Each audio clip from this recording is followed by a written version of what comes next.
The second strategy we want to focus on is exploring importance.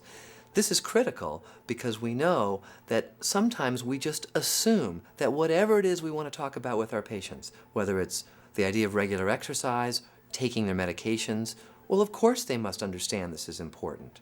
And we skip right on by into planning for change. And we can't understand why our patients often respond with yes, but, yes, but, yes, but. And this is because we skip this important element. The goal is to begin to understand how patients see this idea of some somewhat specific behavior change as, at least to some degree, valuable, meaningful to them, but that on the other hand, there's some ambivalence. On the other hand, they also see this as not important and not as meaningful as we might hope. And once we understand that, or I should say, at least if that's true, we can begin to problem solve and take action around that issue of importance. Because if we don't do that, especially if importance is relatively low, we're simply unlikely to be successful when we get to trying to help people make and maintain positive changes. One way to begin this process is through the use of the importance scale. Adapted from motivational interviewing, the importance scale encourages patients to reflect and consider how worthwhile behavior change would actually be to them. Through a series of structured questions, patients are able to identify the pros and cons of change, which, without any further intervention, can often serve to enhance the patient's enthusiasm about behavior change. Let me think about this with you in a more formal way, what will help me. And it's this idea of importance and how important it is that you should be taking your medications more regularly. So, and the way I like to think about it is if we think about it on a scale that goes from 0 to 10, I'll write it out here for you because I think it's important to look at. And if we think of 0 being not important at all, when I think about taking my medications, it has no effect, worthless, pointless, forget it. All the way up to 10, taking my medications, by far the single most important thing I should be doing in my life, more important than whether my children breathe or anything else in the universe. So I'm assuming that the importance of taking your medications lies somewhere between 0 and 10. So as you think about it, what number would you give to how important it would be for you to be taking your medications now? I know it should be 10, but like I said, 4 probably. Okay, so you're at a 4. And a 4, like many people, means that you have mixed feelings. There's reasons why you think it might be useful, reasons why it might not be so useful. So let's look at both of those. Let me write down 4 here, just so I can remember. So you're about a 4. The common mistake is not to recognize that our patients have mixed feelings, and not to recognize that we all, in some way, experience ambivalence about making behavior changes. As we begin to think about how this might occur, how come, first of all, it isn't less than 4? How come you didn't give me a number less than 4? Meaning that you're not thinking of exercise as incredibly unimportant. I'm thinking, well, maybe I should care more about myself, than I do. Because right now I don't care. Mm-hmm. And like I said, like I told you earlier that why go on? Mm-hmm. I have heart disease, I have diabetes. As demonstrated in the work of our motivational interviewing colleagues, it is through the respectful recognition of ambivalence and the working through of those mixed feelings that we can help our patients to be more ready to make positive behavior changes. So that makes me think maybe 4 is too high. Yeah, well, maybe a 2. So maybe a 2. Yeah. Okay. So now that we know that in fact it's not that important, but everyone's sort of suggesting it, but still 2 is more than 0. Yeah. How come it isn't 0?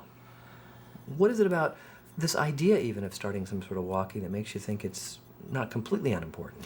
Maybe it would be good for me. Maybe it would help, and I am looking for answers. And when you think about the possibility that it might help, how do you imagine it might help?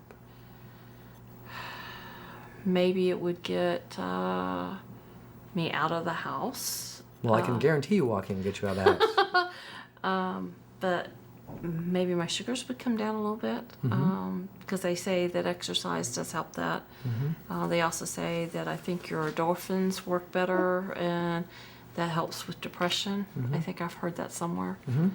And I don't know, maybe I'd start feeling better about myself. Okay, so the reason it's not 0 is you said 3 things. Number 1, it might help to bring your blood sugars down.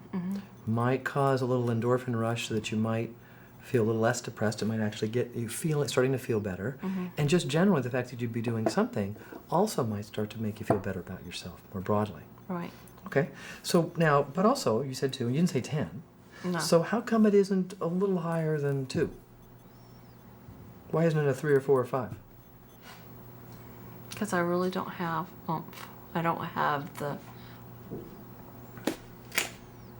I can't... I've tried to make myself, and I'll get up and I'll say, okay, I'm going to do this, this, and this today.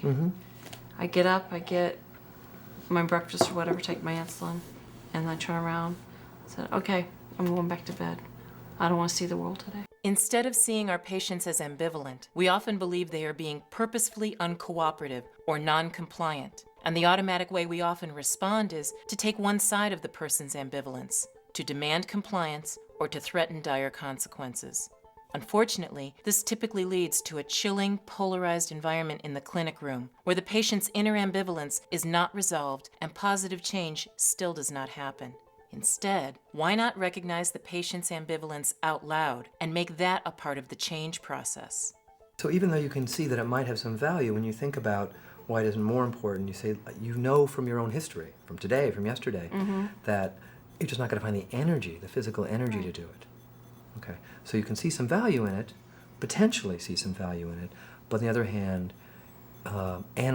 it's hard to imagine that you'll have the energy to pull that off. Right. I don't have the strive that I used to have, you know. What we're doing here is moving beyond just talking to people about their ambivalence, about whether or not they see some behavior change as important, to problem solving with them so that they can begin to see, hopefully, that making some positive behavior change truly will be worth their while. Now, in your heart of hearts, the reason you said it's 4 is that you kind of know, at least abstractly, that if I take these, it's probably going to be good for my blood sugars and good for my health. And you and I both know that's true. But it's when you see it that you're more likely to do it. So my thought is this. I would think you need to know exactly what your A1C is right now, Okay. so that we have that to compare to a couple months from now. And if it makes sense to you, and you think it's possible, I would think, why not be willing to just for a period of time, say 2 months, maybe 3 months, to take those medications super faithfully every day. And then 2 to 3 months from now, you get that A1C test done again. And if it's not significantly lower, then you're right. But if it is lower, it hopefully would be the proof that you need, that you can step back and go, I'll be darned. This stuff is doing me some good. Yeah. What do you think of that? I think that's great. I think I'm going to take my medicine. The purpose of exploring importance is to help the patient recognize their own ambivalence.